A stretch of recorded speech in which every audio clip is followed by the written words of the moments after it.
मुलांना वर्ग 10वा संस्कृत या विषयाचा आपल्याला आता सप्तमः पाठः संस्कृत नाट्यस्तबकः हा पाठ बघायचा आहे।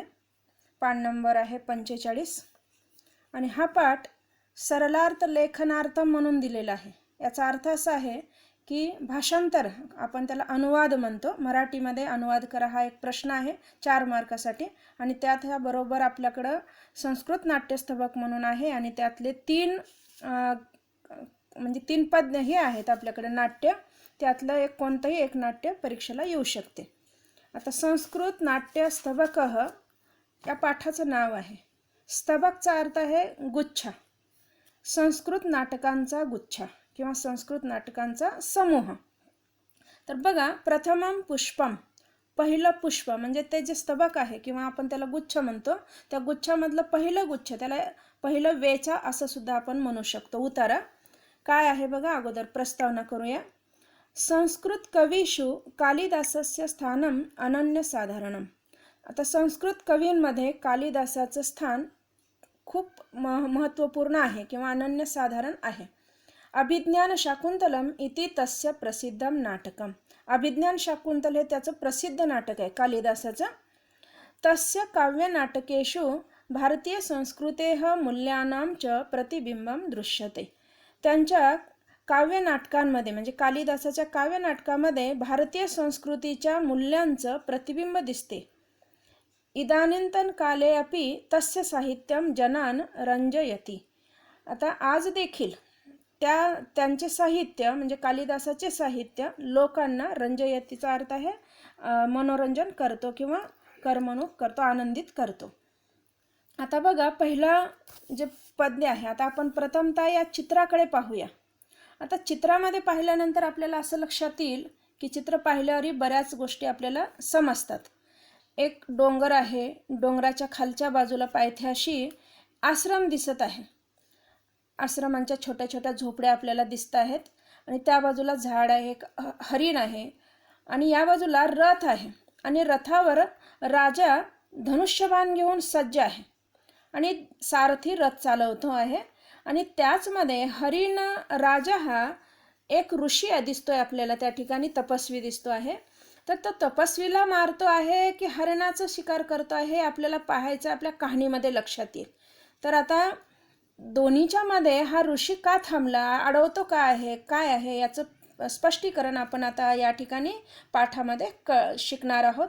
आणि विशेष म्हणजे मुलांनो, आता आपल्याला खालच्या बाजूला या ठिकाणी माध्यम भाषया उत्तरत असे एक दिलेलं आहे, म्हणजे मराठीत प्रश्न लिहायचा असतो त्यावेळेस एक प्रश्न आला बघा खाली, दुष्यंतस्य कानी स्वभाव वैशिष्ट्यांनी ज्ञायन्ते। दुष्यंतांची कोणकोणती स्वभाव वैशिष्ट्ये या ठिकाणी समजतात, आपल्याला लक्षात येतात।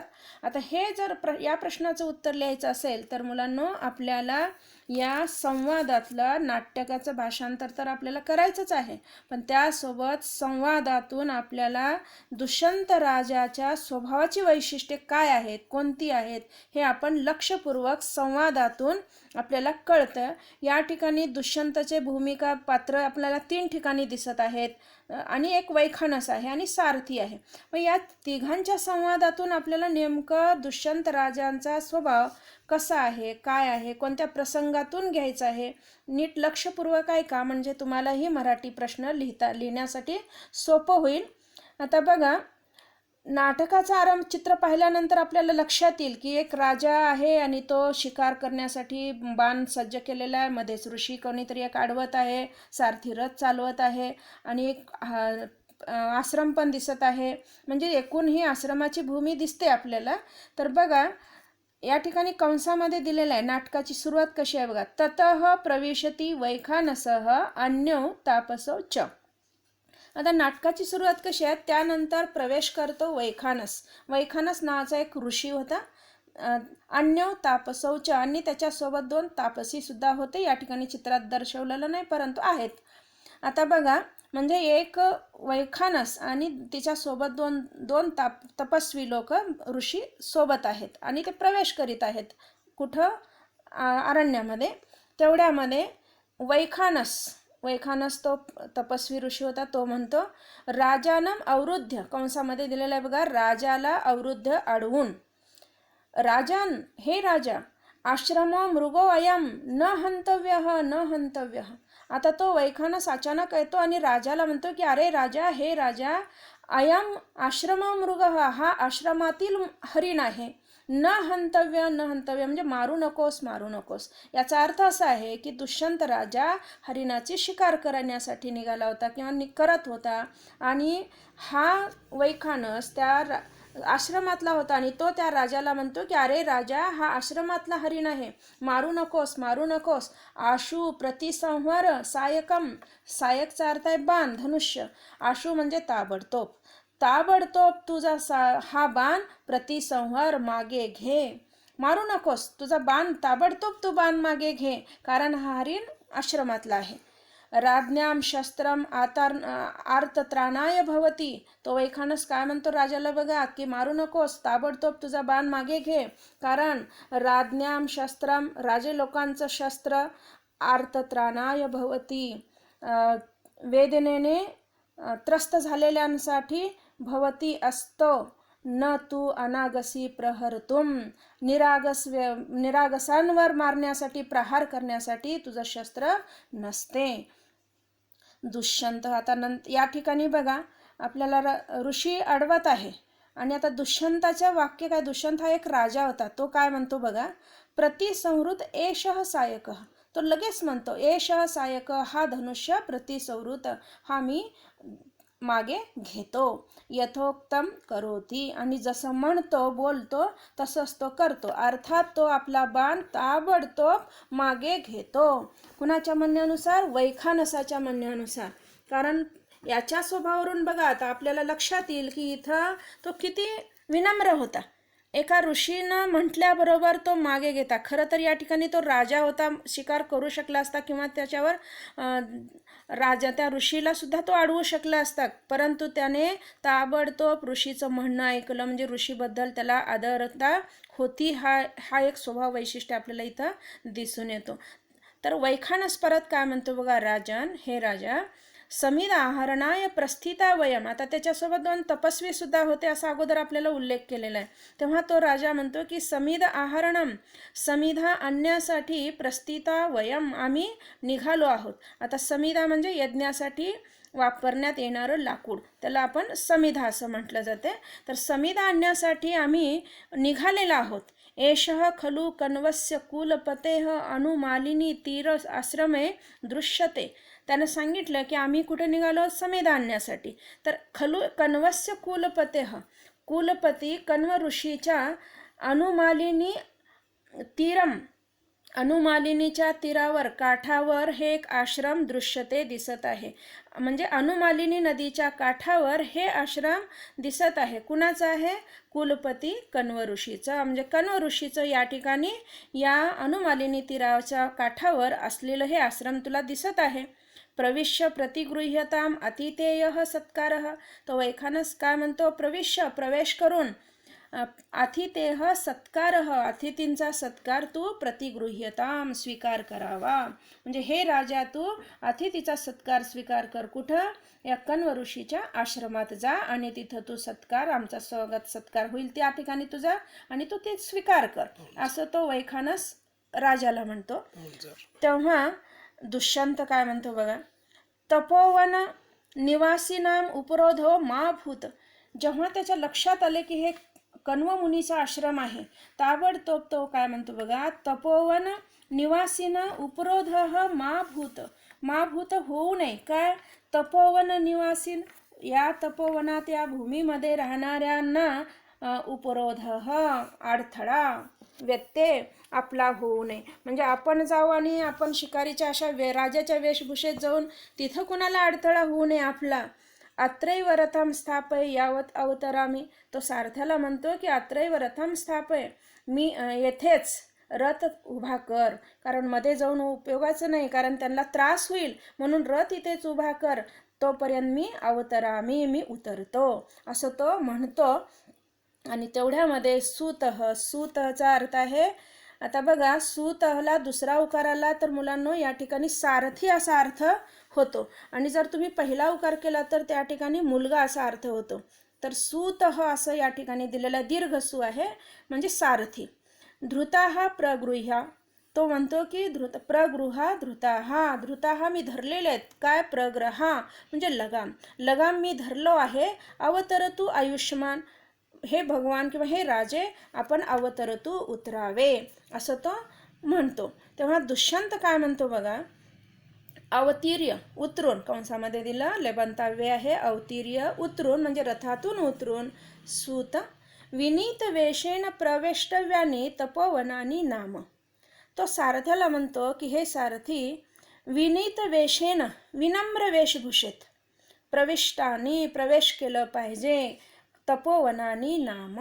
आणि म्हणजे तपोवन म्हणजे काय, तर तपोवनाच्या भूमीमध्ये आपण जेव्हा जातो तेव्हा विनम्र वेशभूषेतच प्रवेश केलं पाहिजे, असं तो सारथ्याला म्हणतो. आता विनम्र वेशभूषा म्हणजे काय, साधी राहणीमान. आता हा होता राजा, राजाकडे धनुष्यबाण होता, मुकुट होतं, त्याच्याकडे दागिने होते, म्हणजे एका राजाच्या वेशात तो गेला होता. म्हणून तो म्हणतो की साध्या वेशभूषेमध्ये गेलं पाहिजे.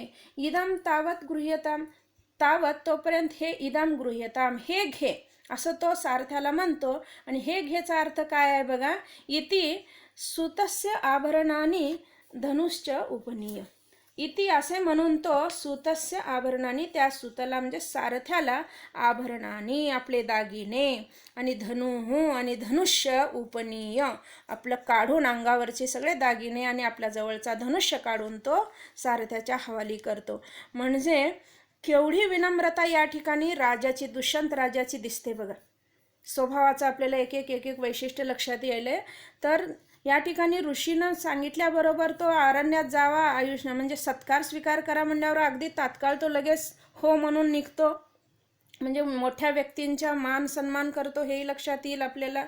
आणि तिथं गेल्यानंतर त्या भूमीविषयी जागरूक किती आहे बघा, की तिथं गेल्यानंतर लगेच त्याला असं वाटतं की आता ही भूमी अशा भव्य दिव्य किंवा आपल्या दागिन्याचा देखावा करण्याची भूमी नाहीच ही मुळात, कारण तिथले लोक हे तपस्वी आहेत. आणि तपस्वी लोकांपुढे आपली राजशाही किंवा आपला सगळा सौंदर्य म्हणा किंवा शृंगार, हे सगळं दागिने तुच्छ आहेत किंवा हे योग्य नाहीत असं त्याला वाटतं. आणि तो सगळे दागिनेही आणि ज्याच्यासाठी तो निघाला होता तो धनुष्यबाणसुद्धा तो ठेवून देतो. सूत तेव्हा तो सारथ्याला म्हणतो की हे सारथी, यावत आश्रमवासिनः दृष्ट्वा अहम अपावर्ते तावत आर्द्रपृष्टाः क्रियंताम वाजिनः. तो सारथ्याला म्हणतो की यावत आश्रमवासिनः, तोपर्यंत मी आता या आश्रमात राहणाऱ्या लोकांना दृष्ट्वा पाहून, अहम अपावर्ते जेव्हा मी परत येतो किंवा परत येईपर्यंत, म्हणजे आश्रमातल्या लोकांना पाहूनचा अर्थ या ठिकाणी भेटून आहे, मी परत येईपर्यंत, तावत तोपर्यंत, आर्द्रपृष्ठा वाजिनः क्रियंताम, वाजीचा अर्थ आहे, वाजिन म्हणजे काय, घोडा, आणि वाजिनं घोड्यांच्या आर्द्र पृष्ठा म्हणजे पाठी, घोड्यांच्या पाठी तू आर्द्र क्रियंताम ओल्या कराव्यास, म्हणजेच तोपर्यंत घोड्यांवर पाणी मार, घोड्यांना पाणी पाजव, असा याचा अर्थ होतो. आणि इथून कळते की खरोखर तो घोड्याची सुद्धा, रथ नुसतं वाहन चालवत नाही तर वाहनातल्या प्रत्येकाची तो किती काळजी घेतो हे लक्षात येईल भागांची, म्हणून तो घोड्यांची काळजी करतो या ठिकाणी. सूतः सारथी, तथा ठीक आहे, इति निष्क्रांतः असे म्हणून तो निघून जातो. बघा मुलांनो, आता ही कथा पाहिल्यानं, संवाद जेव्हा आपण पाहिला तेव्हा संवाद पाहिल्यानंतर आपल्याला लक्षात आलं असेल की राजाची स्वभाव वैशिष्ट्ये कोणकोणती आहेत. प्रसंग सांगूनच आपण या ठिकाणी आपल्याला स्वभाव वैशिष्ट्य सांगायचे आहेत, फक्त स्वभाव सांगायचा नाही, प्रसंग सांगायचा. आता बघा, वन्य प्राण्यांची शिकार करीत असल्यामुळे राजा शूर आहे, किती निडर आहे लक्षात येईल. वैखानक ऋषींनी अडविल्यावर राजाने बाण चालविला नाही, म्हणून राजा वशिष्ठांचा किंवा तपस्वी जणांचा मान ठेवणारा होता, हा एक स्वभाव या ठिकाणी कळतो. ऋषींनी अतिथ्यांचे निमंत्रण दिल्यावर तो लगेच स्वीकारतो, म्हणजे राजा विनम्र आहे हे या प्रसंगातून लक्षात येते. आश्रमात जाताना शस्त्रदागिने काढून रथात ठेवतो, म्हणजे सारथ्याला देतो. म्हणजे याही विनम्रता किंवा आपल्या नीती जाणणारा होता, सभ्य होता किंवा सभ्य आहे हेही कळते. ज्ञानी लोकांपुढे धनाचा किंवा शक्तीचा गर्व करू नये किंवा देखावा करू नये, हे सुद्धा या दुष्यंताच्या स्वभावातून आपल्याला लक्षात येते. दुसरा स्वभाव वैशिष्ट्य म्हणजे आणखीन बघा, आता 4 ते 5 मी जवळपास स्वभाव वैशिष्ट्य सांगितलं.